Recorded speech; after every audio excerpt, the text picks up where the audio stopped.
Hello বন্ধুরা, সবাই কেমন আছেন? আশা করছি সবাই খুব ভালো আছেন।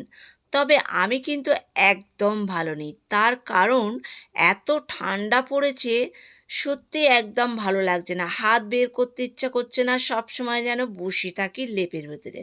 তাই আজকের গরম গরম ফেনা ভাত বানিলাম। তো কিভাবে বানিয়েছি আসুন আপনাদের সঙ্গে শেয়ার করব। এখানে গোবিন্দভোগ চাল ধুয়ে নিতে হবে।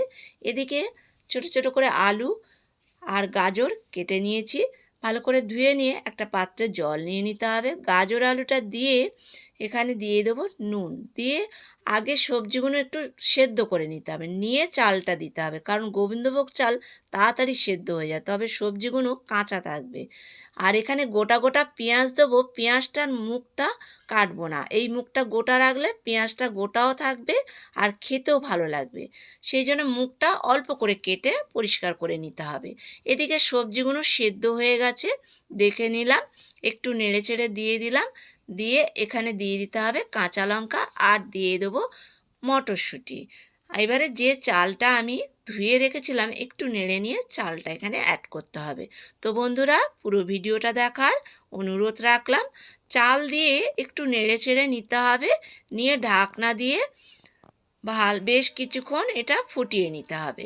তবে ভাত হওয়া অবধি এটা ফোটাতে হবে। ভাতটা আমার প্রায় হয়ে এসেছে। এরপরে দেখো এখানে ছোট্ট ছোট্ট করে পেঁয়াজ কলি কেটে রেখেছিলাম, কেটে নুন মেখে আমি 2 সেকেন্ড ঢেকে রেখেছিলাম।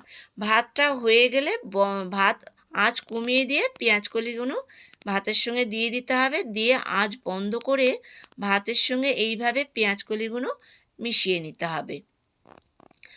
তাহলে মিশিয়ে নিলে এটা কিন্তু বেশ ভাতের মধ্যে পেঁয়াজের যে পেঁয়াজ কলির যে গন্ধটা ছড়িয়ে যাবে, বেশ খেতে ভালো লাগবে। আর পেঁয়াজ কলি দিয়ে যদি আমি ফোটাই ভাতটা, তাহলে খুব সেদ্ধ হয়ে যাবে, খেতে ভালো লাগবে না। যখন ভাতটা খাবো দেখবে মুখে পেঁয়াজ কলিগুলো পড়বে, একটু কচকচ করবে, খেতে অসাধারণ লাগে। সত্যি আমি বানিয়েছি বলে বলছি না, কিন্তু এটা সত্যি খুব ভালো লাগে এইভাবে ফেনা ভাত বানালে। আর এখন শীতকাল পড়েছে, নানা রকম সবজি উঠেছে, এখানে কেউ চাইলে আরও সবজি অ্যাড করতে পারো। আর এই ঠান্ডাতে এরকম ধোঁয়া ওঠা গরম গরম ফেনা ভাত সকালবেলা জল খাবারে বা রাত্রির বেলা যদি আমরা খাই, দেখবেন শরীরের ভেতর থেকে গরম হয়ে থাকবে আর ঠান্ডাটাও খুব কম লাগবে। তো এখানে থালায় আমি ভাতগুলো বেড়ে নিলাম, ফেনা ভাতটা নিয়ে এর মধ্যে দিয়ে দিলাম একটু ঘি। ঘি দিলে এটা খেতে আরও স্বাদ হয়।